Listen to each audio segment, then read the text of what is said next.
All right, let's look at Theorem 1, exterior angle inequality. All right, so we have exterior angle, angle ACD, which is right here.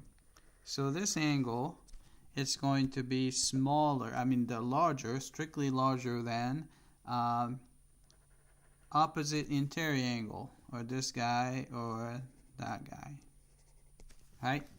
So I'll do just one of them. The other one is very similar. All right.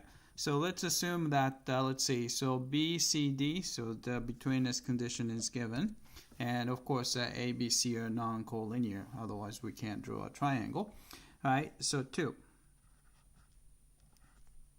All right, and I'm going to construct the midpoint. So I'll say construct point, say midpoint M in of segment AC, so AC,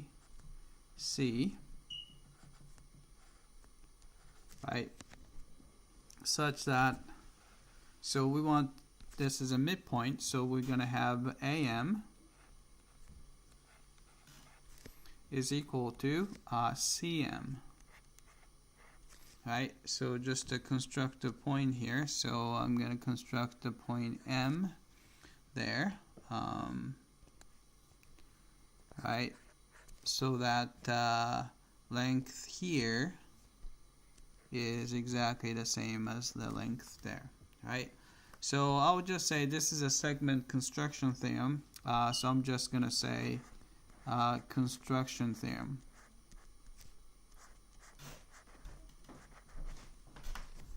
Right, so we can do that.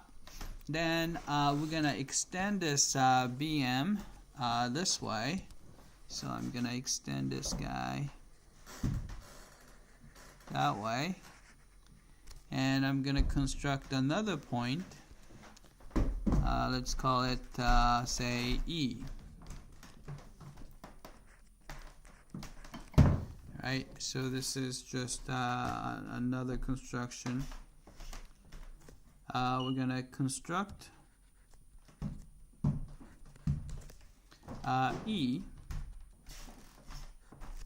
right, in ray BM,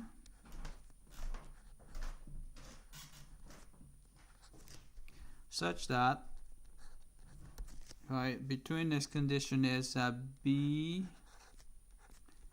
M E, and at the same time BM is equal to EM. Right, so this is another construction theorem.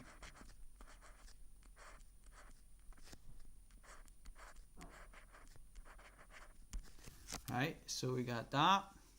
Alright, so let's see. Oh, I have to put, so this is the same length as this. Right. Then I'm going to just close the, connect E and C together, and to create the couple of triangles here. This is a first triangle, and this is the second triangle. Right. So we know that angle here is congruent to angle there, right? So maybe I should say 4. Angle AMB is congruent to angle CME. Right, so these are vertical angles, so I'll just say vertical.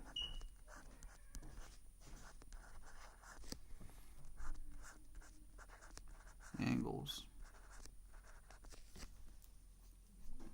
Alright, then we can actually use a side angle side to establish the congruence between those two triangles. So we know that the triangle AMB is congruent to triangle CME. Right? This is by side, and which is AM equals CM, so it's a line number 2. Side angle, which comes from line number 4, and the side, and which is BM and equals EM, so that's line number 3. Right?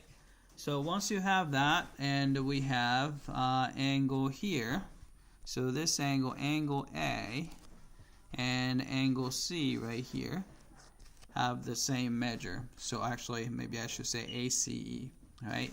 So 6, right? Measure angle A is congruent to angle ACE. We could have written MC, but which is the same thing. So this is corresponding parts of congruent figures. Right? Then you can see that, let's see, 7. Alright, so we know that the E is going to be in the interior of angle ACD. This is actually maybe needs some explanation. So interior of angle ACD. Right? Alright, here's the deal. Right? So we know that E has to be on the D side of AC. Right? But you can see that we have this between this condition BME and BCD, which means that E and D must be on the opposite side of B, which makes E and D on the same side. Right? So E is on the D side of AC, and also E has to be on the A side of CD.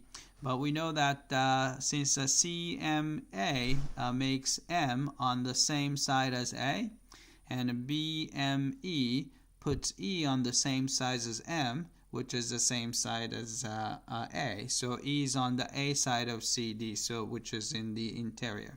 So I'm just going to say, I'm using the betweenness condition, so I'm using 1 and 3. And we're using a various half-plane theorems. So I'm going to just say half-plane theorems.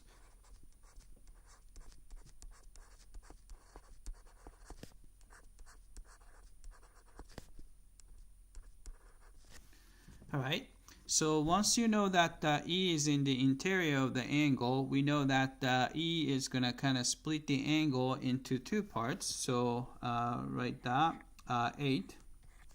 So you know that the measure of the angle ACD can be split into measure of the angle ACE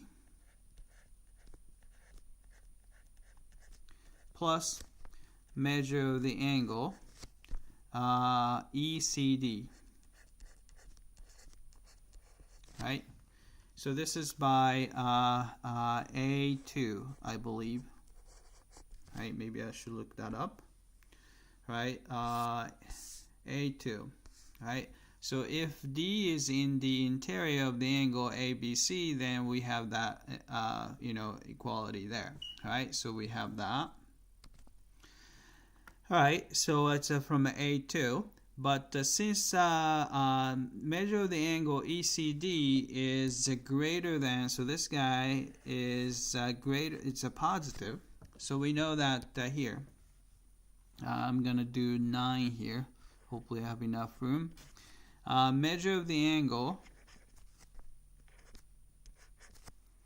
ACD is actually less than, greater than, I should say. Greater than just this guy, because you're taking out the positive term. So measure of the angle ACE, right? So I'm using the fact that remember A1 said that the measure of the angle is always positive and strictly less than 180.